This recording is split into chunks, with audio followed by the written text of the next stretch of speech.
Today I want to give you 3 tips to improve your farmer's walk. The first thing that will help you improve that is to pull your shoulder blades back into the socket.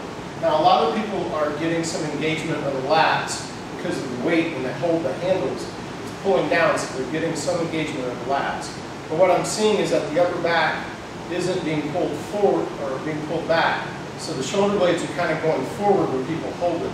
So what I'd like to see you do instead is I'd like to see you pull the shoulder blades back like this and stick the chest out. Now what you'll find is that you get much better back engagement all the way down the spine and on both sides. It's not just lat engagement, you're getting a lot of upper back as well. And this is very necessary when you've got heavy weights in your hands. If you're slumped forward like this, you're really not engaging your muscles and you're putting your back at risk. That's not what we want to do with farmer walks. Number 2, what I'd like to see you do is don't just use enough force to grab the handles and pick them up. What I would like to see you do instead is I want you to squeeze those handles just as hard as you can. And you can try this out without the farmer walk handles in your hand. What I want you to do is I just want you to take your hand and I want you to make a fist and you're going to squeeze it a little bit. And chances are you can feel a little bit of tension up here. Now what I want you to do is I want you to squeeze this just as hard as humanly possible. Squeeze as hard as you can. And then what you'll find is that immediately all of this will engage.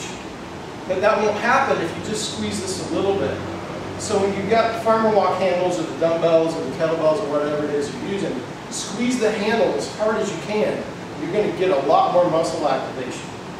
Number 3, we need to engage the core when we do this. So we want to squeeze the 6-pack, and then we want to take what feels like the muscles on the side here, and we want to pull them in. And that's going to cause the muscles in your mid-back to engage.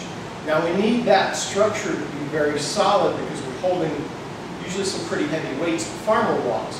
So if your back isn't as locked in, and all the muscles aren't as tight as they can be, then you could be facing the risk of some injuries. So, try these 3 tips out and see if they help. I think they probably will. Thanks.